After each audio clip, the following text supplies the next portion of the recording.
Hey ladies, this is Mocha Mommy here, bringing you another video, out for a walk again.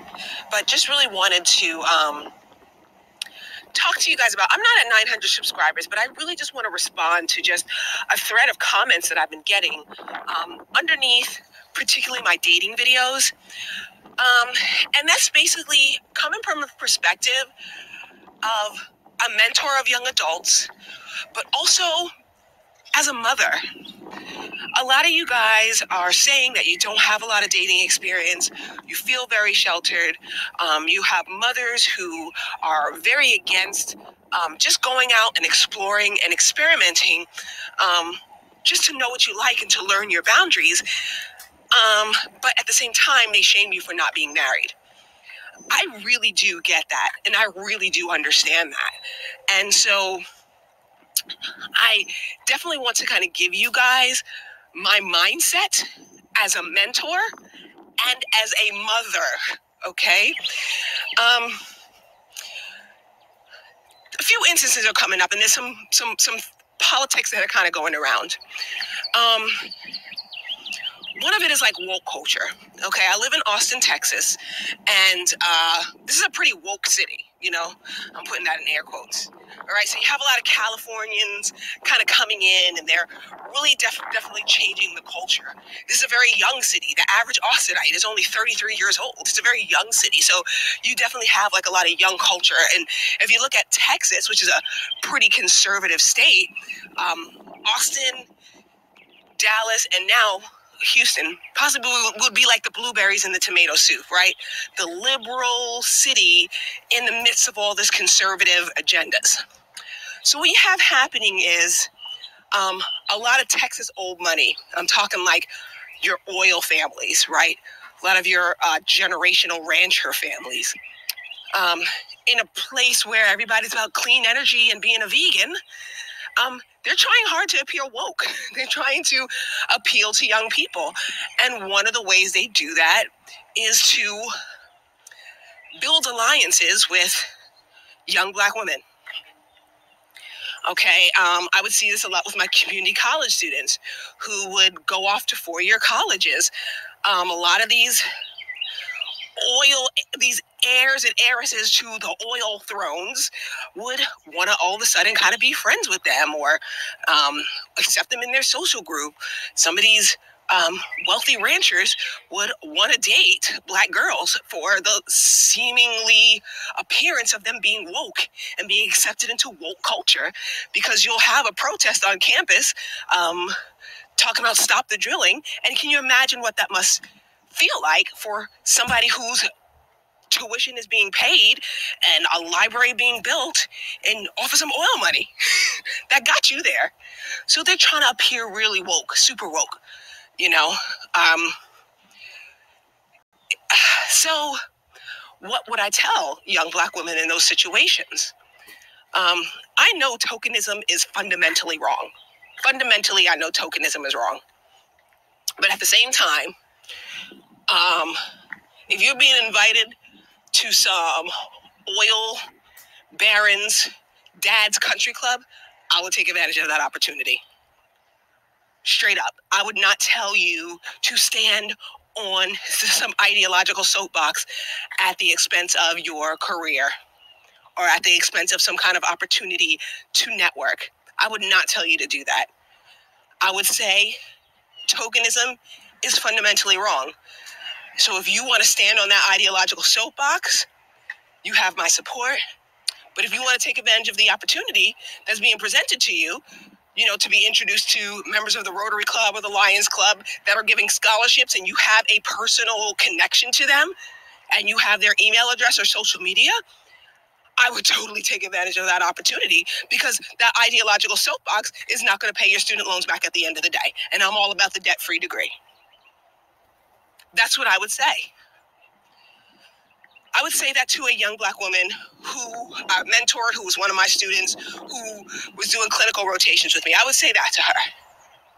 But now that same situation came into my home, where my oldest daughter, who is a crazy sports fan, like her mom, like her dad, was invited to a sporting event here in this area and to sit in the corporate box seating of this person and his dad. My daughter goes, oh, I have a boyfriend. He's like, no, it's not like that. It probably is like that, because I know how these teenagers are. My sister's bringing her friends, and I can bring a whole group of friends, and, we have the whole box to ourselves, and my dad says I can bring friends. So my daughter's all excited. She goes, hey, I got invited to this event, and I'm like, okay, how much are the tickets? She goes, there are no tickets. We got to be sitting in the box. And I'm like, what? Sorry, let me move faster. That's my neighbor's dog. So I'm like, I know what's happening. I know that this is probably going to be a photo op for this company to look super woke by having all these diverse kids, and you need some melanin in there. But at the same time, too, I do know my daughter would really appreciate being a part of this. And it's box seating. That's box seating. Go and have a good time.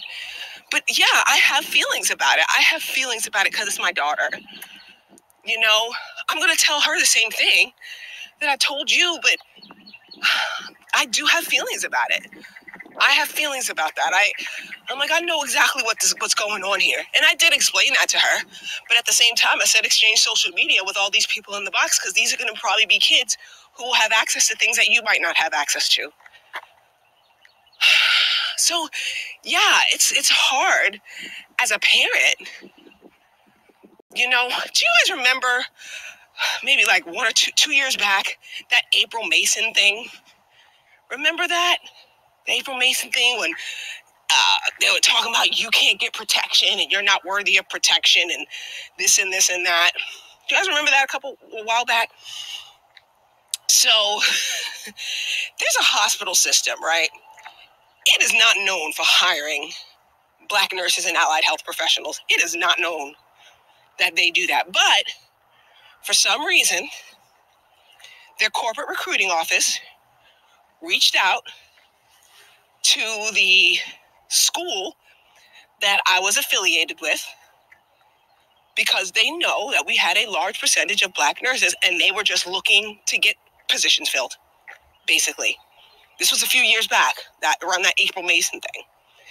And I'm pretty sure they were Googling and YouTubing videos on how to talk to Black women.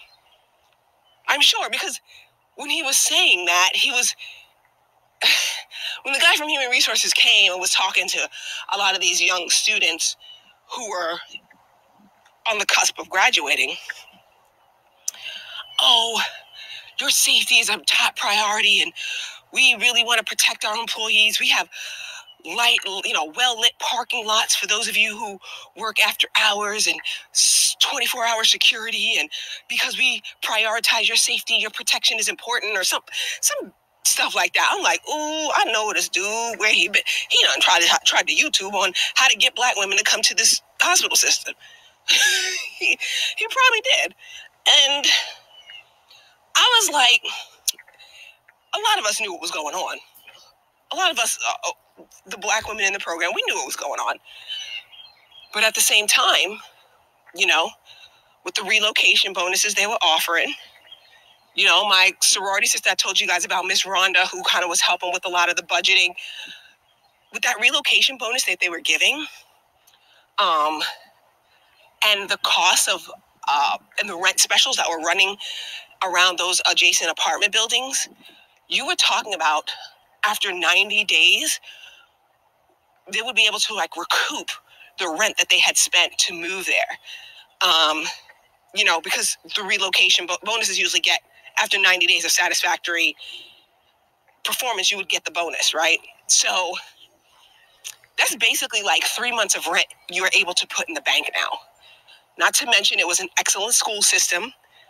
A lot of those apartments were in such close proximity to the hospital that you would not have a long commute time. Also, the school system was excellent. So some of the single moms who were in the program could really benefit from that, because a lot of the after-school activities were free, because it was a high tax base, and the school could, and so that would save them probably thousands of dollars over the year. because their kids were able to stay a little bit later in the evening. So, yeah, the pay was great. So I could stand on this ideological soapbox. You guys ain't never been recruiting black nurses. You guys have never even failed to black nurses. Or I could say, you know what, take this opportunity for what it's worth. And if it works out, at least stick with it for 24 months. Because in that 24 months, what you would have saved and the experience you would have gotten could put you in a place where you really want to be. Because how many black women have 3 months worth of rent to spare for their budget? So, yeah, I mean, I get it. Ideologically, it's wrong. But then when it happens to your daughter, do you want the same thing? And a lot of times us moms, we really do parent out of fear. We parent out of fear. We transfer our fear and our insecurities onto our little girls, not because we're trying to control them or trying to be mean. It's because we feel it's a way to protect them, because we feel like no one else will. Sometimes we project our insecurities onto our daughters. I mean, I know, like, I have some scarring from acne, and I am really big on talking to my daughter, particularly my youngest daughter, about drilling her about her face care. Like, you got to wash your face. You got to make sure you tone. You got to make sure you do a mask twice a week, a clay mask twice a week. And she's like, why are you always bothering me? Why are you always picking on me? Nobody says anything about my face. I'm like, listen, I just don't want you to go through what I went through. You know, we're hard on it when it comes to boys, because what if some black women have made bad mistakes in their romantic life, and then they project that onto their daughters? They say, I don't want you dating, and these boys ain't nothing, and you don't better not this, and you better not that, and da-da-da-da-da. Why? Because of their fear. They don't want you to make the same mistake. And they can't own up to that mistake because they know that there's so much shame in black women making mistakes. We're held to a much higher standard than anyone else in the community. You know, because even if you really think about it, if black men make mistakes, they can always blame it on the black women. Black woman makes a mistake, guess what? She got to own it. She got to hold it. She got to hold that L for every other black woman, even if she ain't make that mistake. So, yeah, I get it. I get why it's hard for some of us to own up to what we've done. Because, you know, like I said, we are crucified for being divine, and then we are stoned for being human. We can't win, so we can't own our mistakes, and we can't say, I don't want you to make the same mistake I have. So we punish you harder. We come down on you, and we make these rules, and we set these unreasonable boundaries and these unreasonable standards out of our own fear and out of our own insecurities. So, as unfair as that sounds, and as terrible as that sounds, that's how a lot of us as mothers are always thinking. We know ideologically there are some things that are wrong that are going to be presented to you, but at the same time, it's hard to let go. It's hard to let go. You know, I think one of the hardest things I saw was my daughter get her driver's license. That was one of the hardest things, because I was so happy for her. I was so happy for her. Trust me, and I'm proud of her, because she can parallel park better than me. You know, she can parallel park better than me. You know, but at the same time, too, I live in a place where there's a car accident every 23 minutes because of just the infrastructure and the traffic and how fast the city's grown. And then, of course, my own fear when it comes to being behind the wheel of a car. So, am I proud of her? Yes. Am I happy for her? Yes. Even teaching her how to drive when she was like 14 and 15, even 13, when I was just kind of teaching her how to get acclimated, I knew I had to do it. But trust me, it was scary. It was scary. You know, she never met her aunt because of a car accident. And it's hard for me to put her on the road. Just like it's probably hard for your mother to see you go out on dates, go off to college, get that job, relocate for your career. It's hard for your mother too. So I'm not telling you to make excuses for bad parenting. I'm telling you because I want you to kind of get an idea of what she's going through and to set those healthy boundaries and to come up with healthier ways to communicate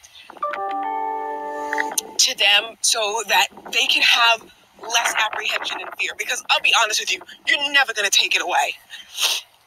It does not matter how many defensive driving courses my daughter takes. If she knows Jake from State Farm personally and has his direct cell phone number in case anything happens to her on the road, I'm still going to be scared. I'm still going to be scared for her. And now I got my youngest daughter about to do the same thing. I'm still going to be scared.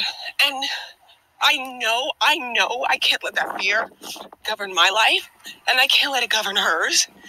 But that's a daily battle. That's a daily battle. It's a daily battle. I struggle with that every day. There are some days I have no problems driving her to school, but then there are other days when I'm like, you know what, let me drive you, the weather's bad. There's some days when I have no problem with her running a couple of errands, but then there are other days I'm like, you don't really need that right now. Wait till I go to the grocery store. It's a daily battle, and I'm probably sure I'm never going to get it right. I have to accept the fact that I'm never going to get it right. I'm never going to be 100% comfortable with her behind the wheel of a car, knowing what I know. So I just want you guys to just put yourself in their shoes for a second and then come up with ways that you can talk to them about some of the things that you might want to do with your life and come up with healthy ways and healthy boundaries. If you are going to go off to college, make a schedule to where you're going to call and communicate with her. If you are going to take a job out of state, make arrangements to book dates where you can visit or you can bring her to visit you. And then show her around. If you are going to join the military, make a schedule where you're going to communicate with her, where you're going to talk to her, and if there's a recruiter involved or a ROTC cadre, because I'm going to be making that video coming up soon about leveling up through the military. If there's some cadre that she can talk to or discuss or have contact information for, just things that can help her feel a little bit better about an inevitability of you moving on. If you are going to start online dating, when you have your centralized locations and meetup places where you're going to do your initial meetups, kind of let her know the approximate area and time to expect you back. Kind of just give her an idea of what's going on and talk to her a little bit about your dating boundaries to make her feel better. Like, yeah, I'm going to do just coffee dates for now, keep them 45 minutes to an hour. I'm going to be using Google Voice numbers. I'm not going to give her my real phone number. I'm going to be sticking to this basic centralized area for initial meetups. I'm really not going to be having some guy I don't know come to my house and pick me up. I'm really not going to be giving out my number like that. Just things that could maybe ease her mind a little bit so that she's aware that you're aware of her concern. But, she's probably watching a bunch of Lifetime movies, about online dating because she probably hasn't done it, right? So that's what I'm just trying to say. Like, try to find healthier ways to communicate with what's going on. And I'm not making excuses for bad parenting, but understand what it is that I'm saying, where she's coming from, and try to have a little bit of compassion in your communication instead of just judgment and holding, digging a foxhole and starting a war that really might not necessarily need to be started, because really a lot of this is coming out of fear. A lot of this is coming out of insecurity because they don't realize that there's better out there. So they might not think that there's better out there for you.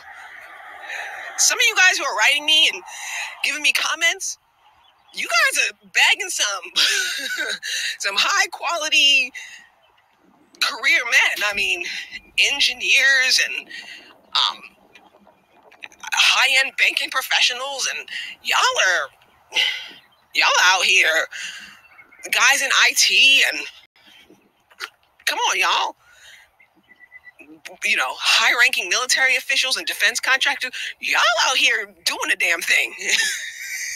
you know, y'all out here really, some of y'all are doing well. Be careful though. Be careful though. Set your boundaries. Make sure you're safe, and isolate those zip codes to where you want to start freestyling now that the economy's opening up. Have a trusted friend with you, and then just let your mom kind of have an idea of what you're doing. You don't have to give her all the details, right? Move in silence. That's the tactic of the level up movement. That's one of the mantras of level up, right? Move in silence. Hey, Mom, we're going downtown to a sports bar to go watch the game. During the 7th inning stretch, I'll text you to let you know I'm okay, and see you later. Keep it simple, but then also just let her know that you're thinking of her and that you're going to regard her, that your safety's in mind, okay? Just help her out, because as moms, we're not perfect, and we really are trying, and we really do love you, even when we do have funny ways of showing it. This is Mocha Mommy, and I'll see you guys in the next video.